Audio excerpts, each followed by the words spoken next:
In a mere 5 minutes, I hope to provide insightful comments about a variety of educational topics. I sincerely hope you disprove the research I've compiled.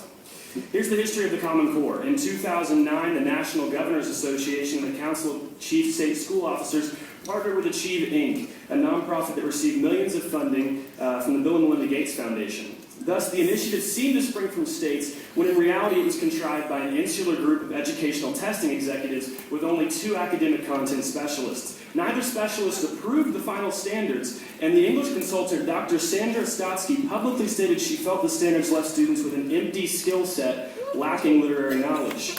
While educators and administrators were later included in the validation committee and feedback groups, they did not play a role in the actual drafting of the standards. The product is a, quote, rigorous preparation for career and college, yet many educators agree that rigorous is a buzzword. These standards aren't rigorous, just different, designed for an industrial model of school.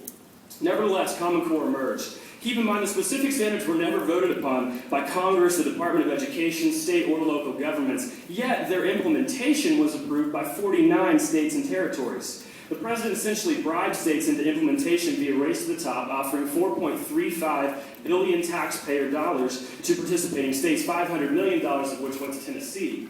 And much like No Child Left Behind, the program promises national testing and a one-size-fits-all education because, hey, it worked really well the first time. Some aspects of the course, such as fewer standards and emphasis on application and writing, it's not going to fix our academic deficit. If nothing else, these standards are a glowing conflict of interest, and they lack the research they allegedly received. And most importantly, the standards illustrate a mistrust of teachers, something I believe this county has already felt for a while.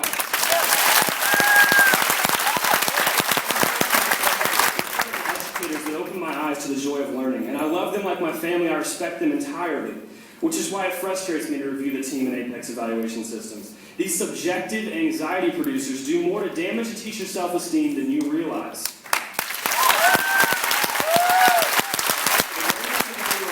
Erroneous evaluation coupled with strategic compensation presents a punitive model that, as a student, is like watching your teacher jump through flaming hoops to earn a score. Have you forgot the nature of a classroom? A teacher cannot be evaluated without his students. Excuse me, because as a craft, teaching is an interaction. Thus, how can you expect to gauge a teacher's success with no control for students' participation or interest? I stand before you because I care about education, but also because I want to support my teachers. And just as they fought for my academic achievement, so I want to fight for their ability to teach. This relationship is at the heart of instruction, yet there will never be a system by which it is accurately measured. But I want to take a step back. We can argue the details ad infinitum, yet I observe a much broader issue with education today. Standards-based education is ruining the way we teach and learn.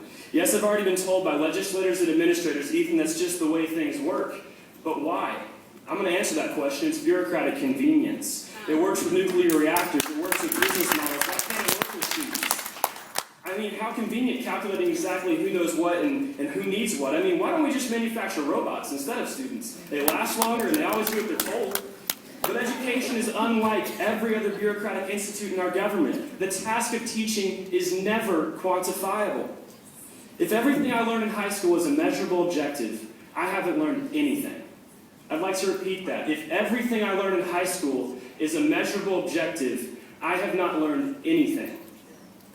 Creativity, appreciation, inquisitiveness, these are impossible to scale, but they're the purpose of education. Why our teachers teach, why I choose to learn. And today we find ourselves in a nation that produces workers. Everything is career and college preparation. Somewhere our founding fathers are turning in their graves, pleading, screaming, and trying to say to us that we teach to free minds. We teach to inspire. We teach to equip. The careers will come naturally. I know we're just one city in a huge system that excitedly embraces numbers. But ask any of these teachers, ask any of my peers, and ask yourselves, haven't we gone too far with data?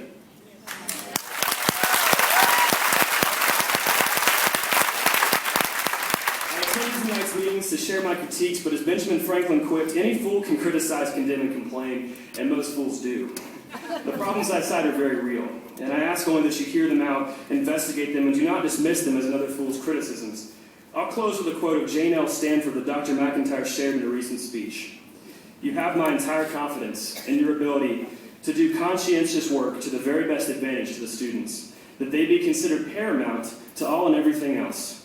We're capable of fixing education, and I commit myself to that task. But you cannot ignore me, my teachers, or the truth. We need change, but not Common Core, high-stakes evaluations, or more robots. Thank you.